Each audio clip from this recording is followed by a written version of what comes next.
현장직에 근무하는 안영호 씨는 금요일마다 클라이밍을 배웁니다. 주 4일째 시행 이후 가능해진 일입니다. 거의 그냥 일만 하다가 집에 와서 그냥 잠만 자는 정도. 그 전에 회사 만족도가 50%였다면 지금 거의 한 80, 90% 정도까지 올라가다고.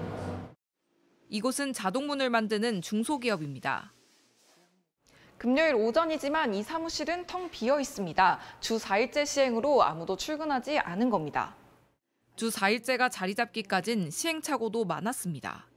역발상으로 이른바 워라밸을 지키기 어려운 현장직에 먼저 도입했지만 감내의 시간도 필요했습니다.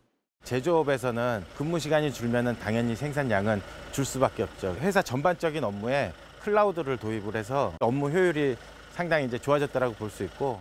처음엔 월 1회에서 격주로, 격주에서 매주 늘리는 식으로 완전히 자리 잡기까진 4년이 걸렸습니다.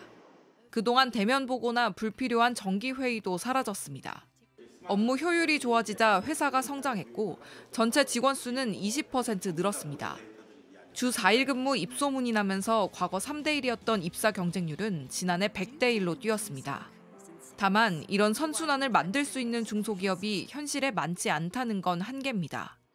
JTBC 정희윤입니다. 이렇게 주 4일제에 대한 관심이 커지면서 도입을 저울질하는 회사들도 하나둘씩 생겨나고 있습니다. 시민들은 어떻게 생각하고 있는지 이어서 정희윤 기자가 보도합니다. 시민들에게 연봉이 줄어도 주 4일제를 선호하냐고 직접 물었습니다. 그랬더니 10명 중 6명꼴로 그렇다고 답했습니다. 특히 젊은 직장인들 사이에서 그런 인식이 강했습니다. 사람과의 관계, 그 직장 상사와 마찰도 적어질 거고 스트레스에 관한 게 좀 더 나아지지 않을까 해서. 잘 쉬어야 일에 대한 효능감도 올라간다는 겁니다.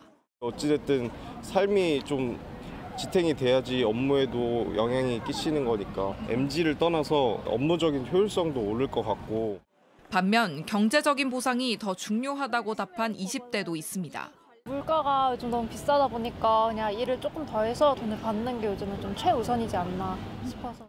노동에 대한 인식이 바뀌기 시작하면서 순차적으로 주 4일제를 도입하려는 기업들도 생겨나고 있습니다. 일부 통신사와 IT 기업은 조건부 단축 근무를 시범 운영 중이고 얼마 전 포스코는 사측이 먼저 제안하며 격주 주 4일제가 도입되기도 했습니다. 하지만 이런 기업들이 극히 일부다 보니 부작용도 우려됩니다.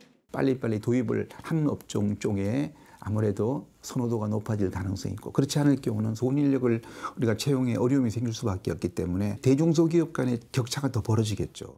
취업 시장에서 특정 기업 인재 쏠림 현상도 나타날 수 있는데 정부 차원의 조율이 필요하다는 목소리도 나옵니다. JTBC 정희윤입니다.